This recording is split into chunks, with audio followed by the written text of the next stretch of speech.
piano piano, come al solito, sempre. Fratelli the Rugby Podcast, the Italian Rugby Podcast. Fratelli the Rugby Podcast, the Italian Rugby Podcast. The Italian Rugby Podcast, the Italian Rugby Podcast.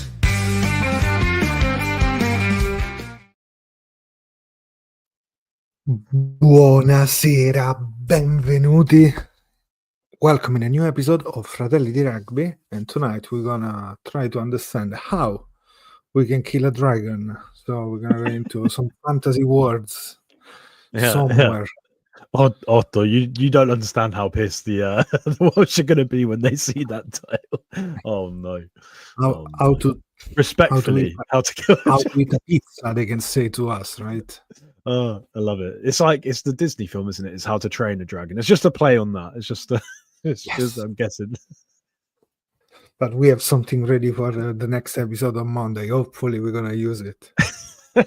Wise word from a wise man. Yeah. But, many was Gandhi. Yeah. But listen, mate, how are you feeling? You excited about this weekend? You nervous? What are you feeling? Pretty excited. I have my wake up alarm at 4 a.m. because at 6 I have the flight to Italy. So I'm going home to Fiumicino, and then tomorrow like that, and Saturday stadium. So yeah, pretty excited. Never seen Wales playing. I've never been in a game with Wales. Ireland, England many times. France too, actually, and Scotland up. And I watched Scotland in the World Cup too.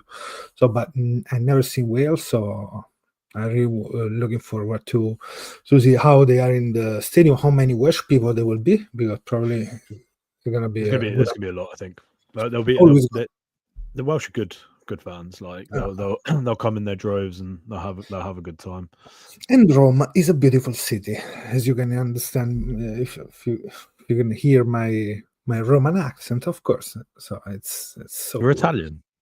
No, but have you seen the viral lady that speaks with the different accent from Italy, but in English? With the brain damage. I think you posted it. That's so weird, man. Fantastic. But she doesn't sound Italian. She said, Oh man, she's perfect. The way she speaks every accent in English for me sounds so perfect. If I hear somebody speaking that way, I know, okay, you're from that area. I am from that area. So. Oh, I thought you were talking about that lady where you tagged us in, where she had the brain damage and she. Oh my god, no, that I thought the brain damage like this. She's like, no, she's. That's crazy. How, mates, mental. And I saw another lady happening to speak with a Thai accent, English with a Thai accent. So it was super weird. Yeah, the brain damage lady that speaks Italian after this brain damage. It's also like the hand stuff as well. Like it's she need to come to Italy, and we have to give her the keys of the city. City. Honorary Italian now. Honorary. If she woke up and she made a mean carbonara as well, you don't make a carbonara with pancetta like that, right? Oh, of course, no cream. But there is always somebody that make conchiglioni with Roquefort. That's it. Bougie. Let's go. Anton wants to go to the ciccia, to the fatness of this game. Let me make this clear. You have to wait your turn, Phantom. There's plenty to talk about before we go. My God, look how pretentious Phantom plus 20. No, let's go into the game. Of course, we want to see a victory in Rome after the victory last year, the bad game 2 years ago, and the victory the year before with the infamous Capozzo Padovani try and 2 points plus for Garbisi more. Yeah, of course we want to win this game. I don't think we are there saying we don't have to, but we want to win, and we have to perform in the best way possible to win this game. Because looking at stats too, they did some good on the stats. It still looks good on the field less, but there is always a France in front of you. a new France, let's say, an Antoine Dupont France, which is different from the other one. So yeah, man, we want to win that game, right? Oh, mate, massive game for both teams. But what I will say, and maybe this is something where people are sort of underplaying Wales a little bit. Like, the Welsh are always the Welsh. They're going to be strong. It's not going to be given. We're going to have to fight for everything. And listen, like I personally, want to see the rights from previous games resolved next week. I want us to start strong. I want us to impose. I want us to attack. I want all of the stuff that we weren't able to do. But then again, it's not given because the Welsh are the Wales are the Welsh, and it's just they'll fight and hopefully it's a true test match and we can find a way. I think we spoke 2 days ago about pressure and how important it is gonna be, because we said the pressure is on Wales more than us, because we love to stay in this situation that if we win, fine. If we don't, we was in the air kinda, because they were after all this loss. We can put another loss on the streak of Wales, because I think we have to manage also the pressure of a stadium that probably is expecting the team to perform in a certain way, as you were saying before. So we have to put all these little battles we said to last week against Scotland. Like those moments, we have to be our best version. There's no kind of excuses, but we know what we can do, and we have to show it again and again. We want to be a consistent team, right? And consistency starts with backing up what we did last year, but it's also improving on what we did last week. And if we're being objective about it, had we not switched off from times and conceded soft tries, improving on last week would be beating Scotland. And that would have been the improvement, like taking our chances and removing theirs, and we would have won that game. So we need to take that and say, okay, well, how do we take the performance from last week and make sure that we are growing into this? And growing into it would be making sure that we right our wrongs, we take our chances, and we win this week. That's growth, right? And that's consistency, and that's what we want to see. Absolutely. Like I think what we're expecting to see, it's a better approach in attack, or maybe more decision made in a certain way, like sharp, less issues, and more fighting spirit in the racks. Something new that we seen before from Italy, but last week we were weak in those areas of the field, because then we spoke about how good was the scrum, has to keep going in that way. The line out was good in the same way. Let's keep going with that, but we have to improve that. So probably the killer instinct, because if you want to kill a dragon, Mike, I don't know many opportunities you're gonna have during a game, no? Just to bring it back to the medieval fantasy Tolkien situation. I was gonna say, like, have you got any black arrows? Because without them, the obsidian stone sword or something like that. We're doing a full crossover with Game of Thrones and Lord of the Rings now, like the Hobbit. So let's use our sword made of lasagna to fight against. Yeah. Our flying pizzas. Let's go look at the team, Mike, because there we can go into and digging more and more this game. Let's talk about Italy first, and then we go with Wales. We speculated a lot about Jesse. He was fit. He's not fit. He also post on Instagram something. Sorry, I'm not able to recover for that. Looking forward for the next opportunity, and that is the situation. But Mike, more or less, this is the team that we have. We can argue about Capozzo Allan that didn't work last week, but maybe this decision probably is also a statement kinda from Quesada. I think also like putting the point of the discussion here about the execution more than the players. So probably he trusts his players, is backing his players in this situation, knowing that okay, but we have to be better. That is interesting for me. Yeah, for sure. And also, I think, we spoke about it last week. Maybe we expected more in terms of distribution from Tommy, which obviously we didn't have the opportunity to see, right? So maybe, like you said, and I thought it was a really good point you made last pod. If you haven't heard it, it's the post-mortem from the game. You made the point saying maybe we expect to attack more this game, and we expect to have more opportunities to attack. So maybe this is, like you said, showing faith in the team. It didn't go quite as what we planned last week, and maybe we're going to see Tommy, uses decision making at second receiver, maybe slotting in at first receiver from time to time, and try and unlock our pacey and exciting back. So Otto, I think it's a really good opportunity for us to sort of really understand which direction Quesada wants to go when the game starts. So yeah, really excited by it.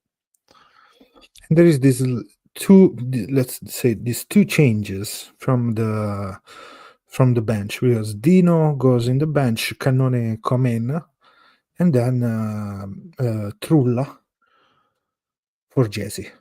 Yeah. Then the team is the same team of last week. Cannone is confirmed as a number 8. Itzagor still out. Zuliani from the bench again.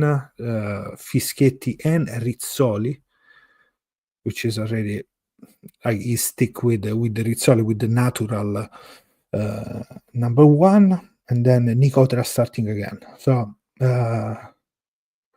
your take on Lamb from the bench, because for example Federico is saying that he would have started Lamb and Cannone. Ruzza looks burnout. Benedict Fish will give him a couple of month rest. Ruzza better line out catcher of the round 1 with 9 line out catch. So Nice. we know where we're gonna probably throw the ball this week. They know too. Yeah. I mean, I agree with Federico. I think I said it again in the post-mortem. I think, he looked... you said he from the bench as a bomb squad, kind of, for this one. Yeah, he just deserves a bit of... It's not because he didn't perform. I thought he was one of our best players on last week, but it's more the fact that it's a long tournament. And I know we have 2 weeks, a bye week, to rest.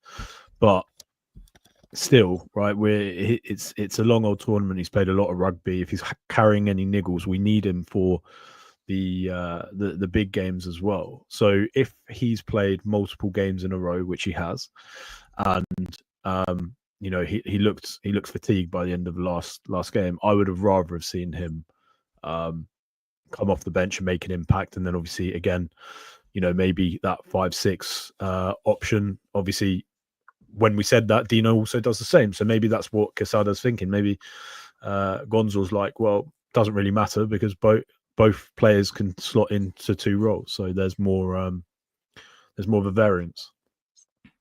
I'm gonna add another stat from the report by Opta for this game, which is really interesting about Ruzza as a player.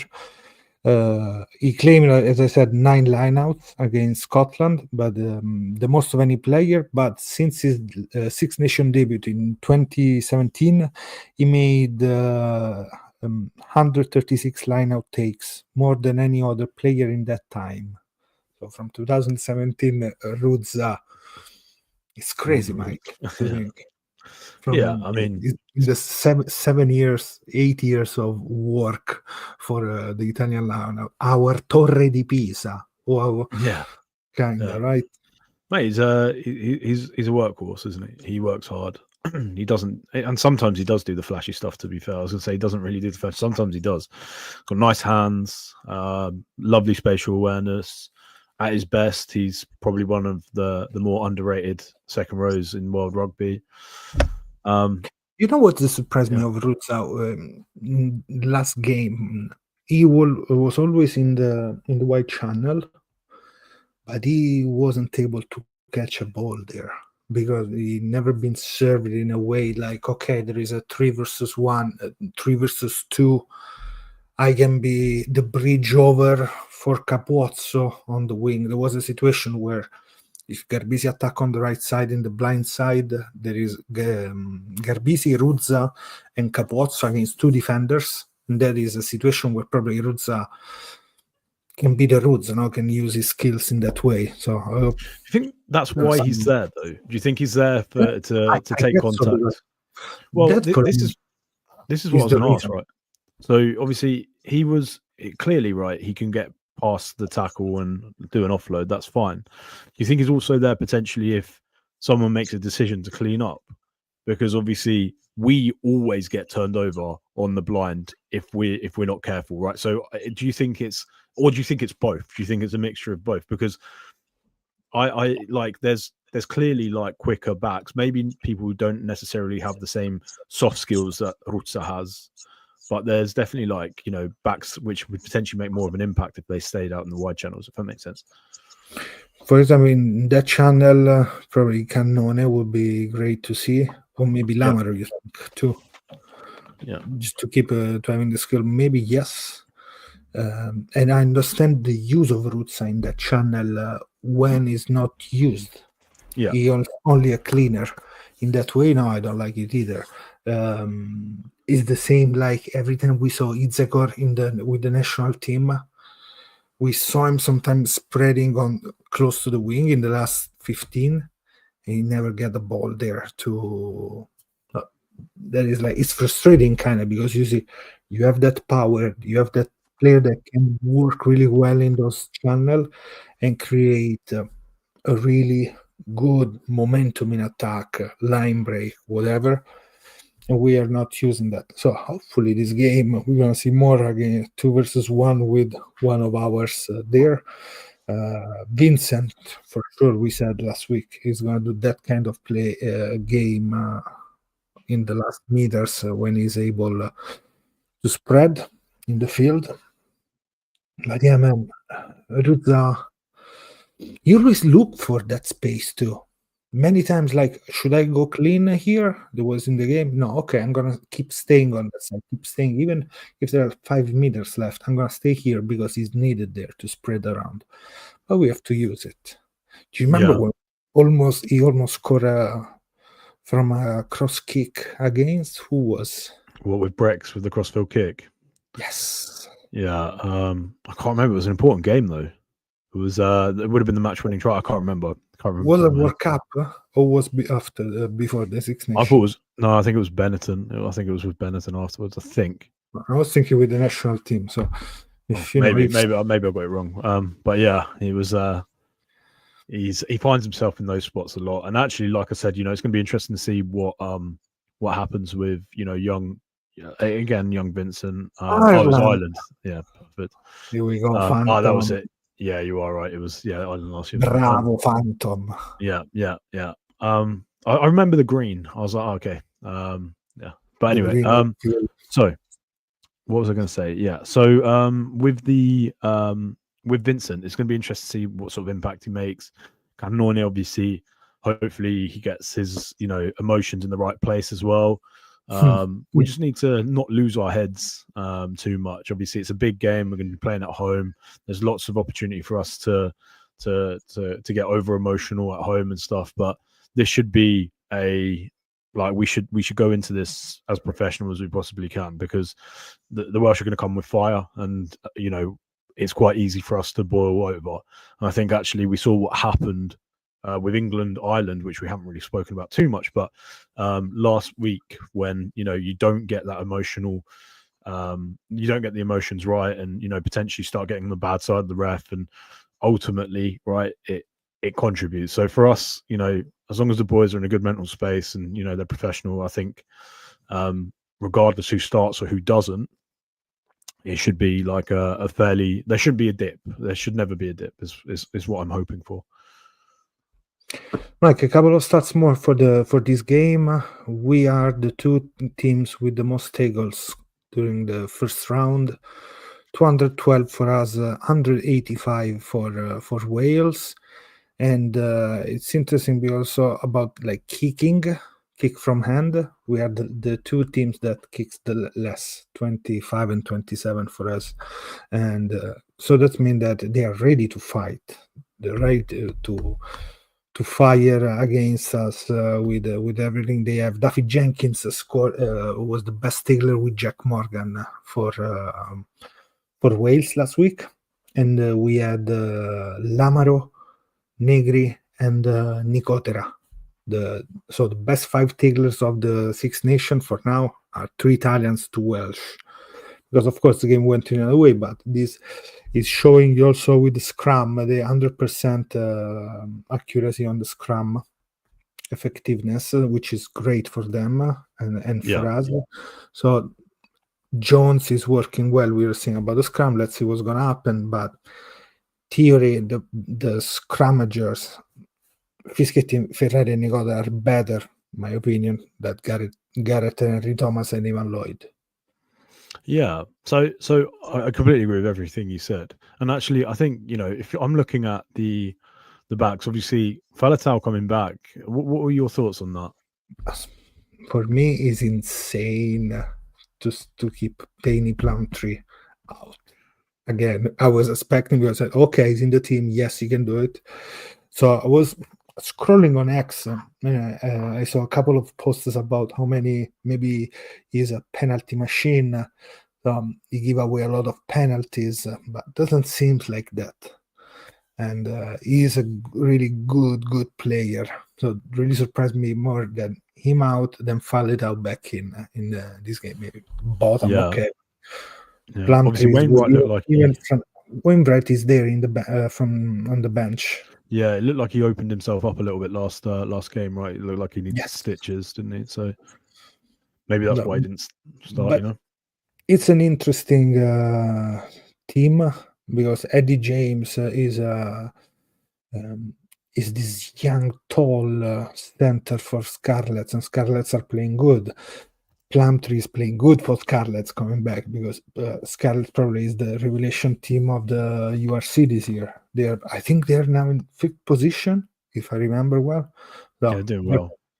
They're doing well. Great for them and for some couple of my Scarlets friends. But this is the team that you have there. But we have Brexon Cello. What are you expecting from them, Mike, against Eddie James and Nick Tompkins? Well, I'd like to see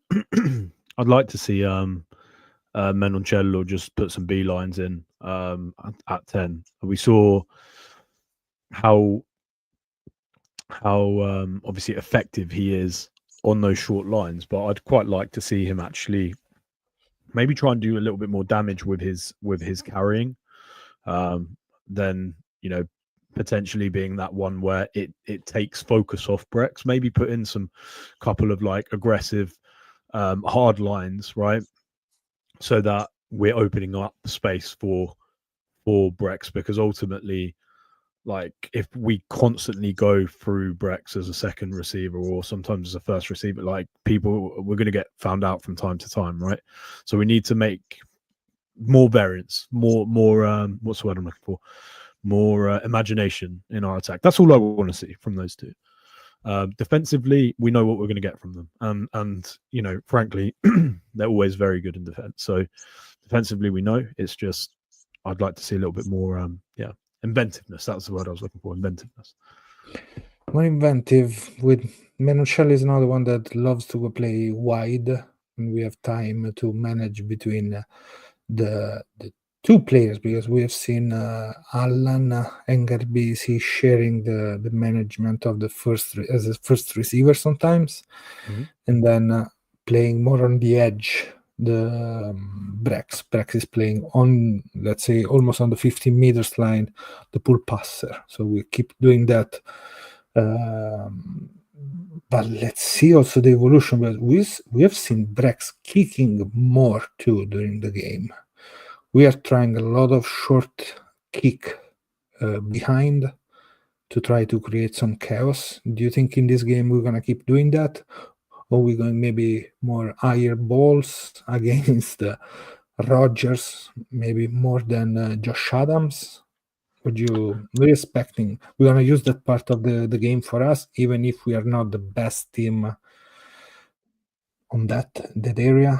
If I think about Italy playing kicking game in the corners and scoring, yes, I have a couple of ideas in my mind. Meloncello try against France too, but it's not something that I see is in our way to play, kinda, or maybe never had the opportunity.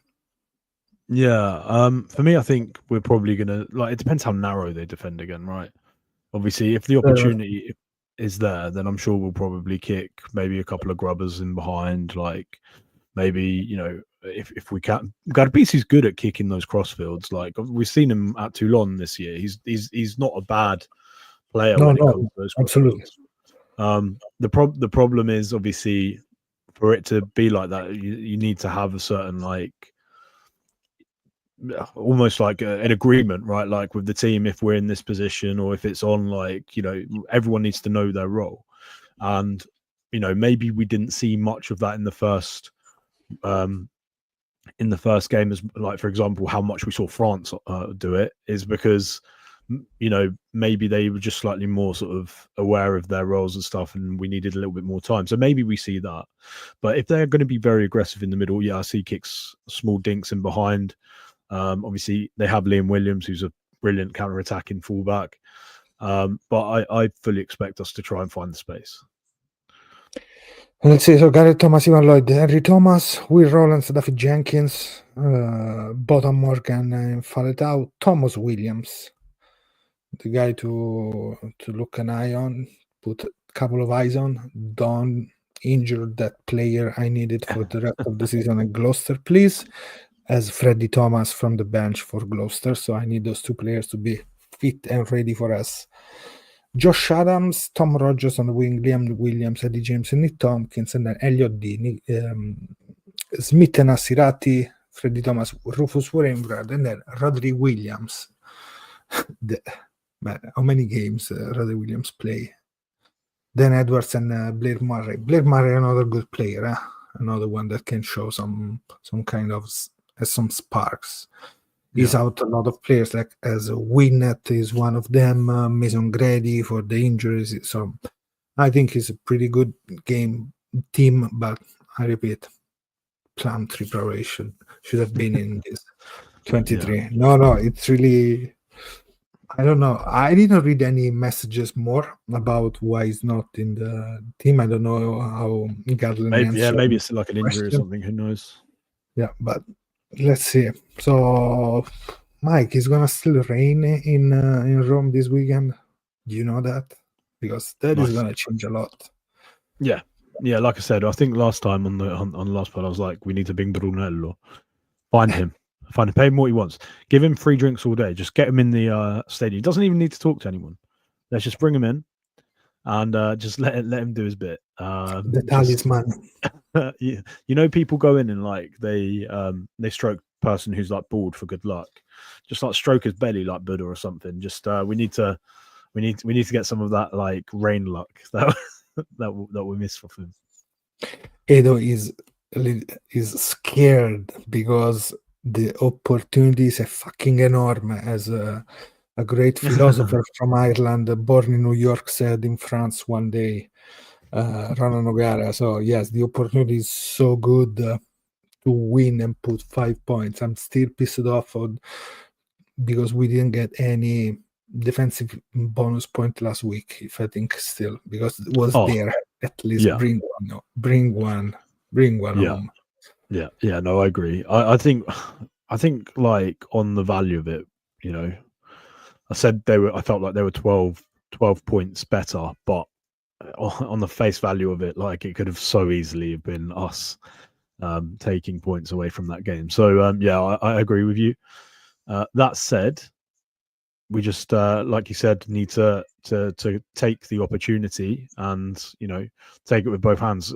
I'm sure the players are under no illusion how big a game it is for them, and obviously, I'm sure Wales understand what the implications are of potentially them not taking advantage of playing Italy as well. So, like the ramifications for them could be record breaking, which is saying something as well, right? So if something is like record breaking, it's there, it's in black and white, it's in ink that's dried. That's something that then they will have to hold. So like there's pressure on both sides for very different reasons, I think.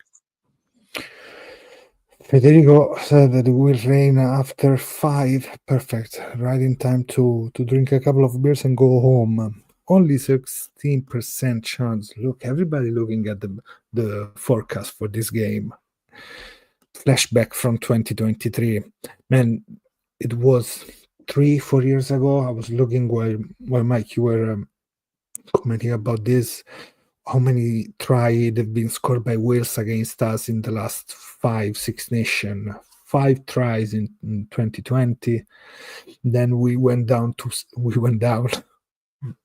7-1 for them, 21, nice. And then we went 3-4 and 2. So the fewest try conceded in the last 5 years was last year against them. Great. Yeah. Good. Long may it continue. Long may it continue. Yes. Yes, maybe too many.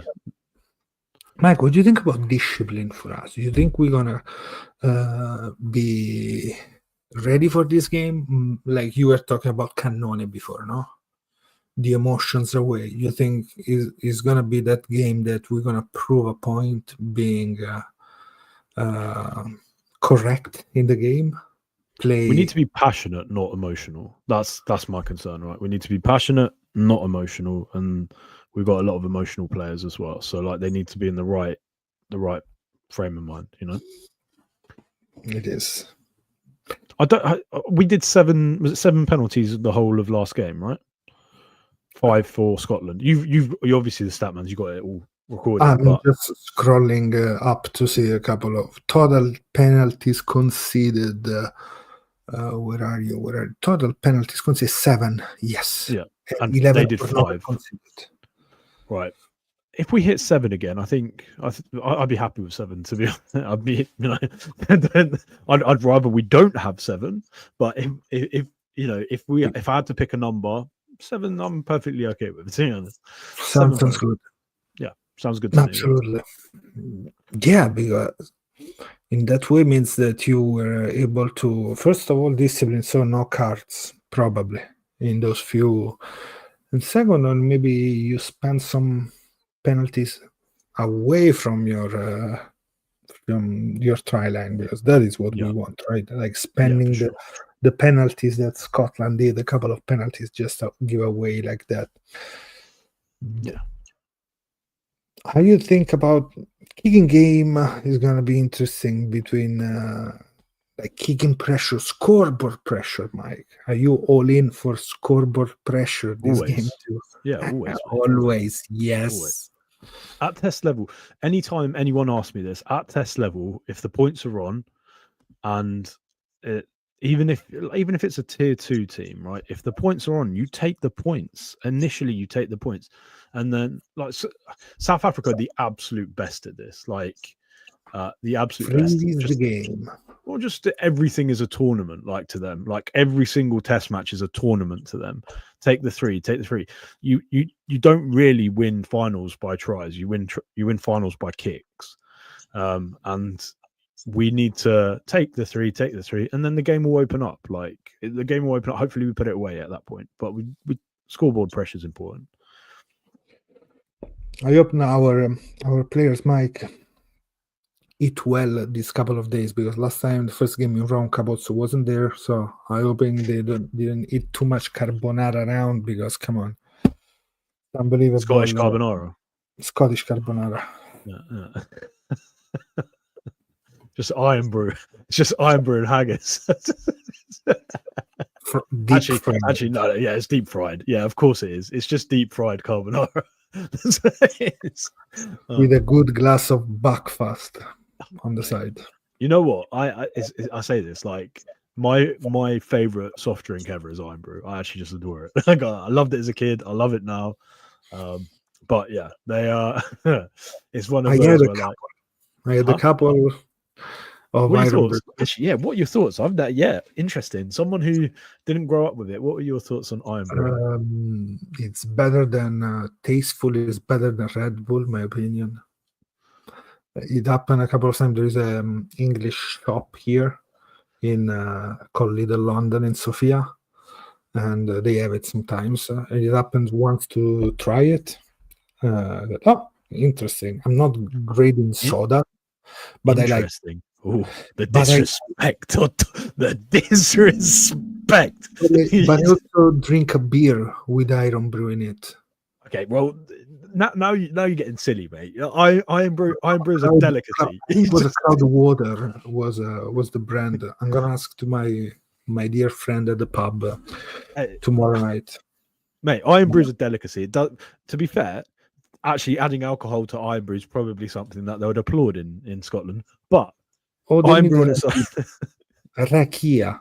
Put some rakia in there. You're making a cocktail now. you're making it exotic. The Bulgarian Scottish drink. Mate, we've gone off topic, but Iron Brew's banging, mate, and we'll just leave it there.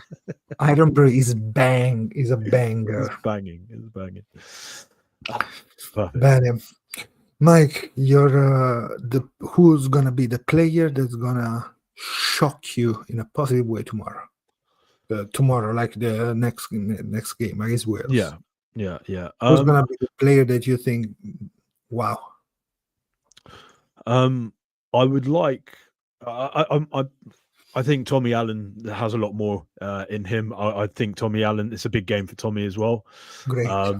He's making, like you said, Quesada has proved that he's backing his choices, and obviously we know what Tommy can do at his best. Tommy at his best is genuinely a very, very good fullback, very, very good fly half. He's such an underrated player. So Tommy, for me, I'd love to see him play really well this game. I'm going from an impact player from the bench. He's going to be the only GOAT, which is Jacopo Trulla from the bench. Trulla better than Iron Brew. Yes. Well, Trulla, I'm really, really happy for him. As long as he walks into the right sort of mental state as well, because that's important, right? No, should be, because if not, he's done for the Six Nations. If he's not gonna come in a positive way, for discipline and for Quesada being really encabreado, really enojado, really angry. So, well, what I want to see is just him staring at a picture of Peter O'Mahony that he has in his locker. He's like that. And then he just puts it back and he's ready for the game. He's just... I should do a couple of Photoshop of Peter O'Mahony of full contact with yes. With the old what's it called, for the gardening thing with Trulla. Yes, do Trulla. That. Edo, should we consider our scrum as an advantage now or not? It's a really good question. Had we had, and this isn't me diminishing any of the players. Just every prop has their own strengths, and if we're talking about scrum specifically, had we had Spagnolo either starting or on the bench, 100%. Rizzoli's obviously really good at what he does in the loose. Like, his tackling's insane for a prop. His work rate is great, but if we're talking specifically about set piece, I am more confident when we have Spagnolo as an option, personally. But to answer your question, yes, I think it's the strongest it's been in probably 10, 15 years, 20 years. Yeah. Like the full player, yes. We have good scrummager, and I was really happy to see Riccioni being good in the scrum last week. So hoping the same this week too for for the Lazio fan, Riccioni, good Lazio supporter like me, Mike. But anyway, Mike, that's it for now, because we are just to wait for the game to go, and hopefully no more injuries, no more diarrheas going on in the training, like what happened last year and stuff like that, with people sick. We don't want it happened with a lot of players too last year. People sick. So it's like the South African poison that they were saying, right? Food poisoning. Guys who are watching on YouTube, just give us a quick like and subscribe whilst you're there before we wrap up. But Otto, I think we've got an interesting bit just with the predictions. What are your thoughts? You have to give a number. Not performance. Performance we know is the result is the consequence of the performance. We know, right? But if you had to give a 25-17 Italy. Nice. Denying them the try scoring and the losing bonus point. That'd be. I'd take a point win. I take half a point win. I'd take half a point win. No, listen. For me, I think we need to go in confident. Us at our best. At the moment, I think we're 12 points better than them. If we're saying Scotland were 12 points better than us, and we were that close for a large proportion of the game, I think we're 12 points better than Wales, and I would like to see them denied a try scoring opportunity, but I do think they're going to score against us. So I'm going to say 14-26. 26-14. 26-14. Okay. Makes sense. I agree with you too. Important is the W on the score, I think, at the end. That's it. Bene. Let us know your prediction, guys. You can comment so we can kill the algorithm. It helps, yes, in a commentary box. That is the best. It helps us a lot. And that's it, Mike. We're going to speak during this weekend. And wow, boom. Phantom throw the bomb. Better here than somewhere else. And we are safe for the week. Mike, buona partita. Ci vediamo presto. Let's go. So look at some stuff we're gonna post from Stadio Olimpico on Saturday, because I'm gonna be there. Meet up for the Italians Welsh fans that follow the podcast, and everything outside of the stand of the Rugby Museum. I'm gonna be there, ready to drink with you. So that's it. Bene, ce ne andiamo così, Mike. Buonanotte. Thank you for watching Fratelli di Rugby podcast. Ciao a tutti.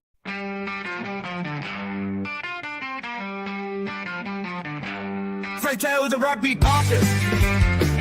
The Italian Rugby podcast. Fratelli di Rugby podcast. The Italian Rugby podcast. The Italian Rugby podcast. The Italian Rugby podcast.